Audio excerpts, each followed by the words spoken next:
The second, Celtics up 2, Jaylen Brown driving, scoring, and 1. Brown had 22. Celtics were up 5 after that free throw. And then just 2 minutes to play until the half. Jason Tatum splits them and gets the bucket and 1. He had 30, but boy, what a fourth quarter he had. Celtics go on a 25 run to end the first half. But in the third, the Heat came out on fire. Kevin Love counted. That's a 3. He was 3 of 4 from the field, and they weren't done. How about Bam Adebayo? He gets it in the post, count the bucket and 1. In the Heat, now down just 1. And then Jimmy buckets going to work. How about that effort, the tip in and the foul? Coach Mazzulla of the Celtics, so upset with their effort, throws the clipboard at his crew. 2 minutes left here in the quarter. Jimmy Butler for 3. You know, the Heat scored 46 points in the third, most in any quarter in franchise playoff history. And we get to the fourth, and again, it's Jimmy Butler. The fadeaway. Heat up 9 at this point. Celtics down 7. Tatum driving, and it's a turnover. That was a theme we saw a lot in the fourth quarter. Brogdon misses. They kick it out to Jason Tatum. Another turnover. He had no field goals, 3 turnovers in the fourth quarter alone. Under a minute to play, shot clock winding down. Jimmy Butler to close it out. The 3-game blouses. Butler with 35. Heat win game 1, 123 to 116. Here's Jimmy Butler after the game. And if you go back all the way to that night against Chicago in the play-in, did you think then that something like this would be possible? Damn right. I did. Damn right we did. And the best part about it is we still don't care what none of y'all think, honestly speaking. We don't care if you pick us to win. We never have. We never will. Joe, you said they played harder than you in the third quarter. That's what they do. They play harder than their opponent. How are you guys unprepared for that? And we were prepared. We played harder than them in the first half, and then they outplayed us for 1 quarter. So we were prepared for it. We had the right mindset heading into the game. But No, we had the right mindset.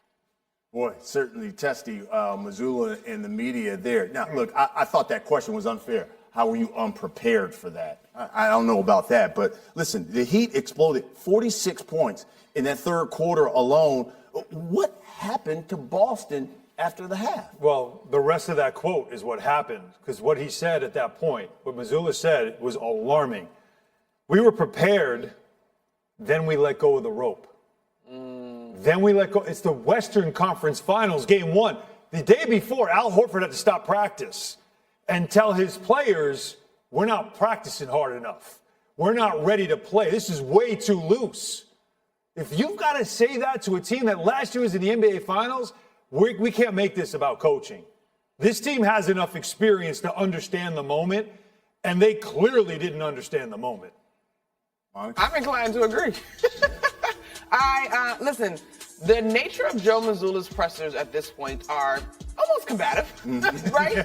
Which is to be expected. And I don't think he's going to say that we were unprepared in the sense that I didn't do my work. To your point, letting go of the rope, and what we then saw to finish out the fourth quarter as far as your star not touching the basketball until he had consecutive turnovers, like that is player to me. And I understand the nuances of coaches and how Eric Spoelstra on the other side, it should be celebrated for all that he's been able to get out of this Heat squad. But at the same time, if you're the Celtics, you've got to walk in the experience and in the identity, quite frankly, the way that the Heat did. So you're talking about players. I want to show you guys something, because Jason Tatum scored 30 points in this game, but did not attempt a field goal in the fourth quarter. He had 3 turnovers. He had just 13 touches in the fourth, 34 dribbles, both marked the second fewest of any in the fourth quarter this season. How does this happen, Monica? I'm not sure, and particularly as one who is cut from the Kobe cloth, right? That is so far away from the Mamba mentality, I think it's a disgrace to have it mentioned in the same sentence. This to me was highly disappointing, and it seems to be, I don't want to say thematic because I don't think it's contagious in that way, but we've had this conversation more times than not about guys that are supposed to be the stars shrinking away from the moment. I will say that the Celtics have Jaylen Brown, who's terrific. Al Horford has knocked down big shots. There is this let it flow, maybe not force it because we trust one another thing that happens. But to me, if you're Jason Tatum, what we've seen in these playoffs, closeout performances, 50, monster games, 51 piece, right? 51. That is just flat out unacceptable. I don't get it. I am highly baffled. Miami is why. Remember, he tried to shoot. He turned the ball over. But before that, a couple of times, it was an abomination. A couple of these turnovers. The one where he literally just jumps off the ground and has nowhere to go. Jimmy Butler guarded him a ton in this game, an absolute ton, and he did not shoot the ball. 2 of 6 when Jimmy Butler was his final defender. But as you saw on those highlights, look at the defense. Just watch the effort here. Here's Strus not letting him go by, just closing out, forcing a bad pass, and Jimmy waiting for the turnover. Look at this here, the switch again. Then you see right there, Caleb Martin ready for the charge, just getting in his way. This is terrific defense. This is what Miami does to you. Then a hard closeout where he jumps and realizes I can't get this shot off. Sometimes the other team was really prepared to take you out of the game, and your next option has to be your best option. And you have to credit what Miami did here in that point. Yes. But what you criticize is the Celtics for putting themselves in this position because of how big of a lead they had at home in the third quarter.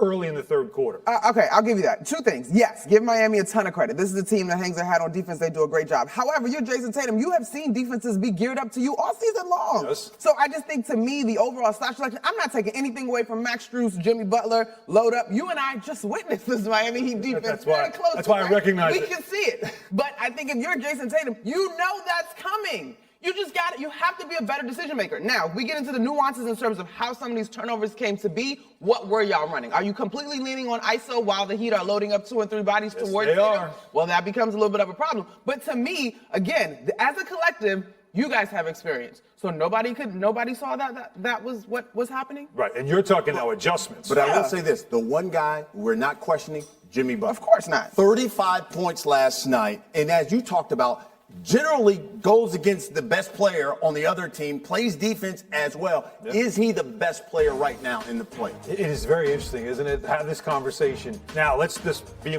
playoff Jimmy we're talking about here. We're not talking about all season long Jimmy Butler. We're talking about playoff Jimmy. And when you look at the final 4 teams and you consider all the star players that are still left, Nikola Jokic, LeBron James, Anthony Davis, Jason Tatum, Jaylen Brown, where would you rank? Where would you take playoff Jimmy among those players right now? If you had to win a game 7 or if you had to win a playoff game, I mean, is he second behind Jokic because of what he delivers in the postseason, Mom?